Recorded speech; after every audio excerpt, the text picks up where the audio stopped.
Welcome to This Explainer. Today we're jumping straight into a truly explosive decade in modern Indian history. We're talking 1907 to 1917. This is the era when the struggle for independence violently shifted gears. A brand new, heavily militant approach hit the scene, throwing the old, polite, petition-based politics right out the window. So let's unpack exactly how and why this dramatic shift happened. Here's the roadmap for today. First, the rise of the revolutionaries, followed by their specific program. Then we'll survey their activities inside India, track the movement as it goes global, and wrap up with its decline and ultimate legacy.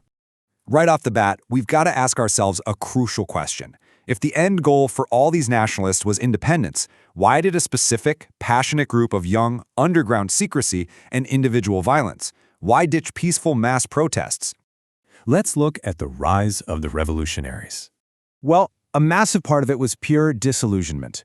The open Swadeshi boycott movement had fizzled out, leaving younger nationalists feeling incredibly frustrated.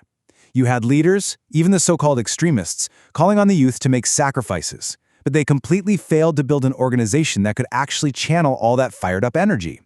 Add to that some severely heavy-handed government repression that practically slammed the door shut on peaceful political protest. The youth literally felt backed into a corner. To them, the only logical conclusion was that the British had to be physically, forcefully expelled. This brings us to the revolutionary program. Here's the fascinating part. These revolutionaries actually didn't believe a massive, countrywide, violent revolution was doable just yet.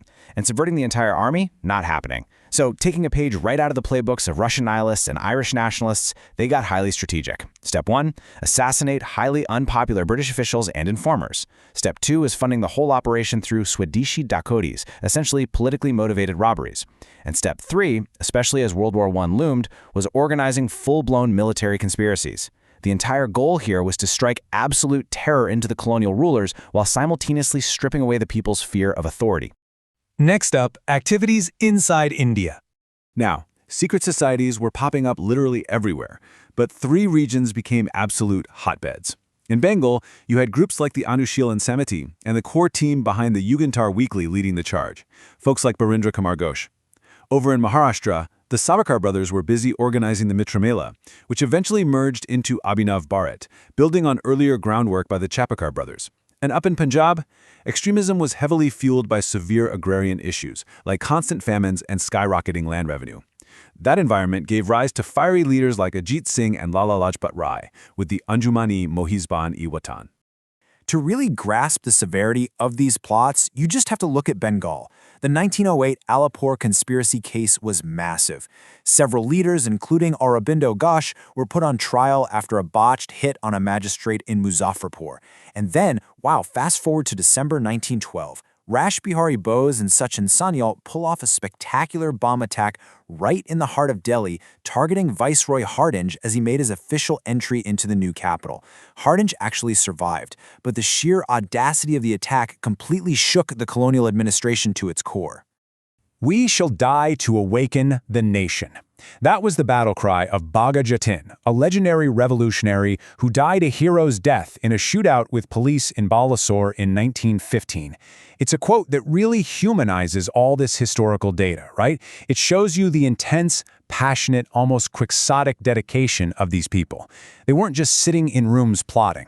They were entirely prepared to lay down their own lives if it meant waking up the masses.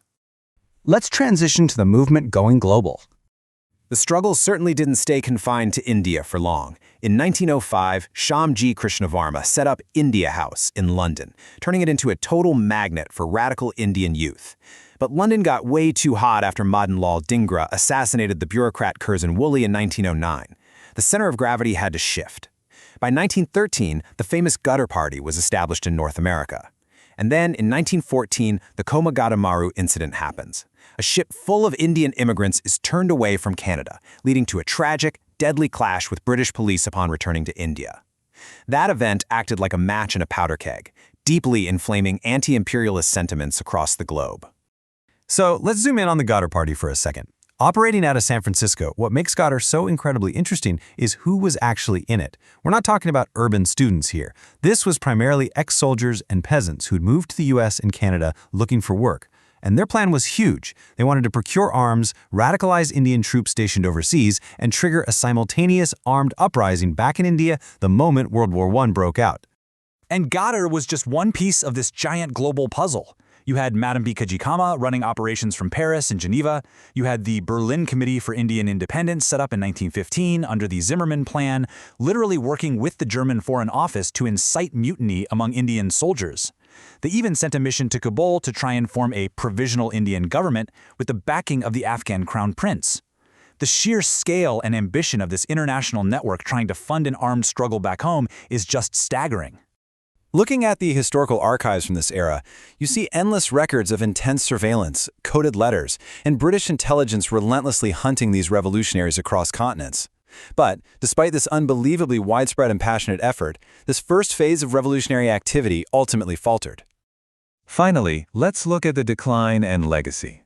When we look at this impartially, there's a really clear line between their tactical failures and their enduring ideological legacy. So why did they fail? Primarily, they just couldn't survive the crushing, overwhelming weight of state repression.